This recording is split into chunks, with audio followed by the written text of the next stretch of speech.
Are you a non-Filipino currently working here in the Philippines? Or are you somebody who is currently working with Filipinos and would like to learn more about the Filipino employee culture? If that's you, stay tuned as we talk about that here at the Corporate Mechanic.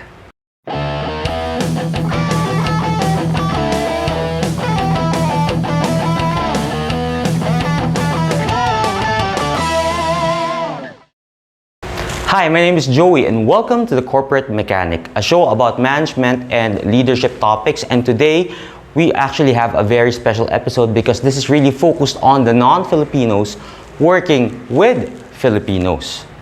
Alright? So, oftentimes, if you're somebody who has worked with somebody who's from the Philippines, you probably have realized or have noticed that we do things a little differently. And it's because of our culture and our upbringing. And by knowing these things, I'm pretty sure that it will help you to understand us better and to be able to work with us better. Well, before anything else, I would just like to say that this is simply a generalization of the Filipino culture. It is not in any means trying to stereotype us as Filipinos or trying to profile us in any way, shape, or form. The whole point here is for really to have a better understanding on the culture so that it will be better for people to actually interact with Filipinos. Alright?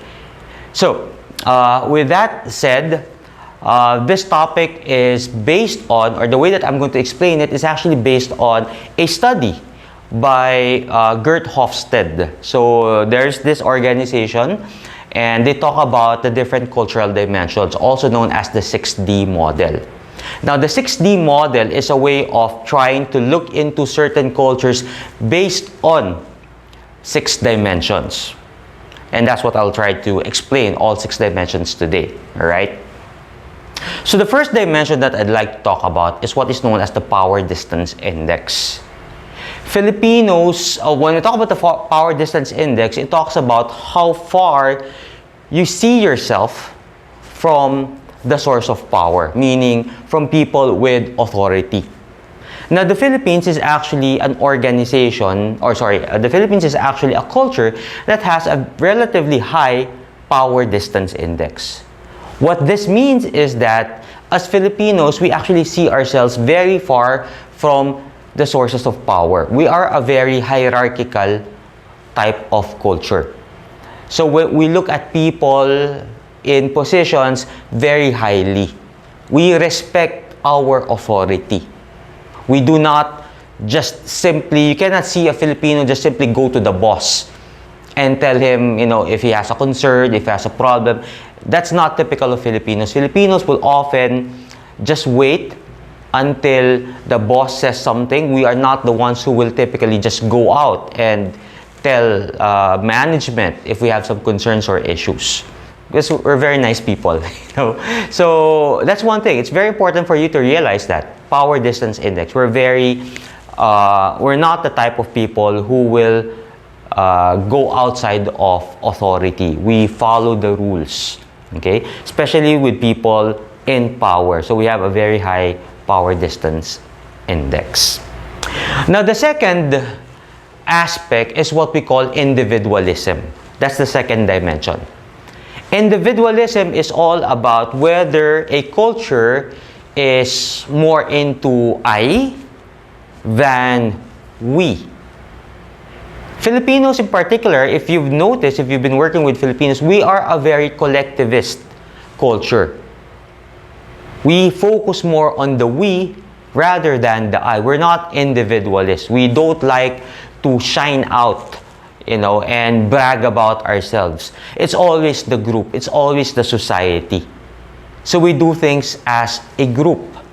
We actually have a term in the Philippines known as bayanihan, which is effectively what you will see, if you're a non-Filipino, if you've been here in the Philippines, there are old pictures of the community carrying somebody's house to a different place, okay? That's a way of imagining what bayanihan really means. It's the whole society, the whole group helping one another. We're that type of people. We'd like to help each other out. Nobody it is actually seen as a bad thing if people try to become better than the rest. Okay, we don't see that as a nice type of attitude. If you're the best, no, we should be the best. The whole community should be the best. So that's Filipinos. Okay, that's one of our cultures. We're very much a collectivist society. We're not individualist. Okay, well, actually, most Asian countries are like that. So we're like that as well. Okay, so that's the second dimension. The third dimension is all about masculinity. So in terms of masculinity, it's more of, are you the type, when we talk about masculinity, we talk about the organization that wants to be the best, meaning, typical masculine traits. Wanting to be the best, wanting to be more we're very patriarchal in a sense. Okay, that's masculinity. Versus femininity, wherein we try to just do what we want. We do what makes us happy. Okay, so those are typical feminine traits. Now in the Philippines, we're actually a little more masculine, but it's not too much. Meaning we're actually somewhere in the middle. So we very much want to be the best, but at the same time we don't try to force it. Those are typical Filipino qualities. In fact, we're very matriarchal in terms of how we treat women. We look at women very much equally. That's the reason why, as a country, we've already had 2 presidents. It's not a big thing for us. It's not. We don't feel that our masculinity is hurt just because we are subservient to a woman. That's not a big deal here in the Philippines. We treat each other equally. So that's the third dimension of Filipinos. The fourth dimension is actually what we call uncertainty avoidance. When we talk about uncertainty avoidance, this basically talks about how much of a risk taker you are. So that's a simple way of looking at it. When you have uncertainty avoidance, you are the type of culture that would probably not take any risk. Okay? You're the type of culture that would not take any risk. You're the type of culture that would try to be in a low risk situation. The Philippines, however, is a culture that is very much okay with risks. We are somewhat risk takers. And this is actually the reason why insurance, for example, is not such a big thing here in the Philippines. Of course, we still buy insurance and all that, but comparing Filipinos with non-Filipinos or with other cultures, let's just say the US, where insurance is a big thing, here in the Philippines, not so much. Why? Because we're okay to take risks. We're okay to be in a situation that is chaotic, that has a lot of uncertainty. We're very much familiar with that. Heck, we're a tropical country. We get hit by storms, so many times in a year, and we just smile.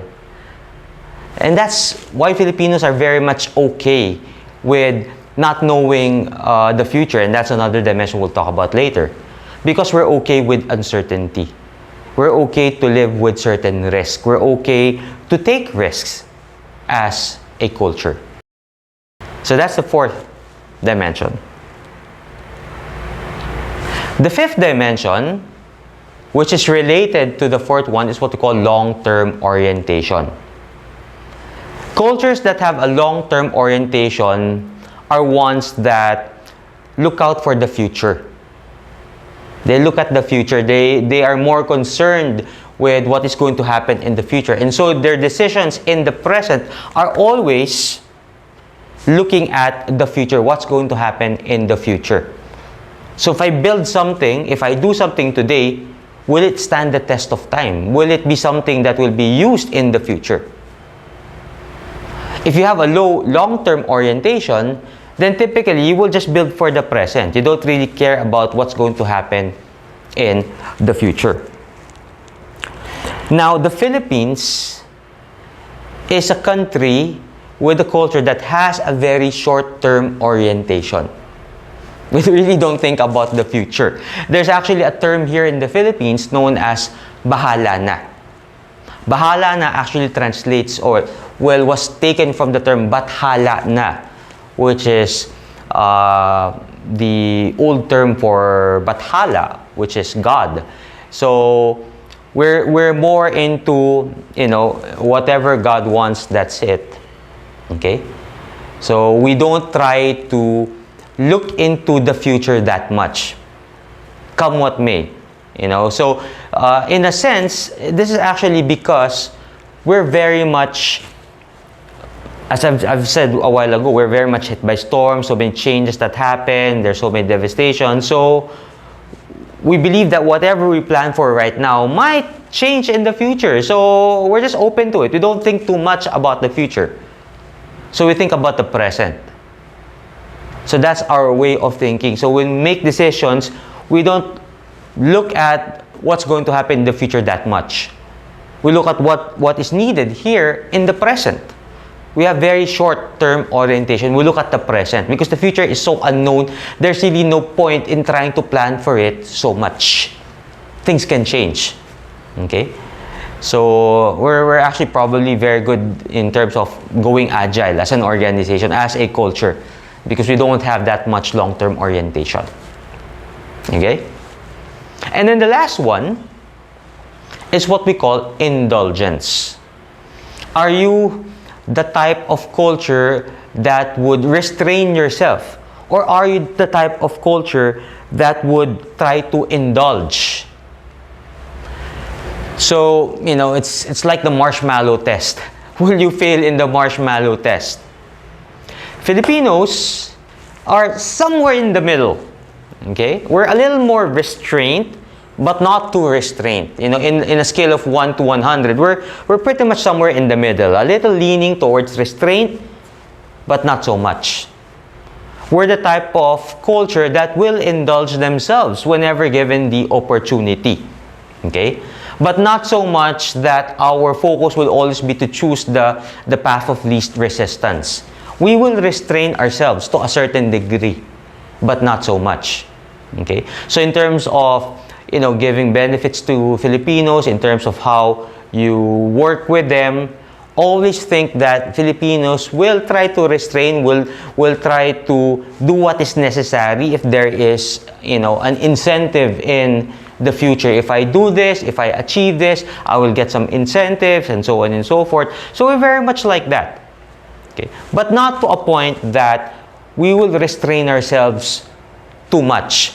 Okay? We're not going to beat ourselves to death in terms of the work. We want to be happy. We're a very, you know, happy type of culture. We like to have fun. We like to indulge as well. But we will restrain ourselves when necessary. So there. So I do hope I was able to give you some insights on the Filipino culture, especially those, you know, if you're working with Filipinos, how to deal with Filipinos, why Filipinos think the way they do. And so therefore, that should help you in trying to manage or trying to work with Filipinos. Okay? So we're a very hardworking culture. You may have noticed that. Okay? Because we do have a lot of restraint. Okay? We do have some restraint. But we do like to party as well. Alright? So there, so I do hope I was able to, you know, give you some insights on Filipinos. If you have some questions, feel free to write that down in the comment section. Please do like and subscribe to this channel for more updates on management and leadership topics. Alright? So thank you guys. Have a wonderful day. Stay blessed.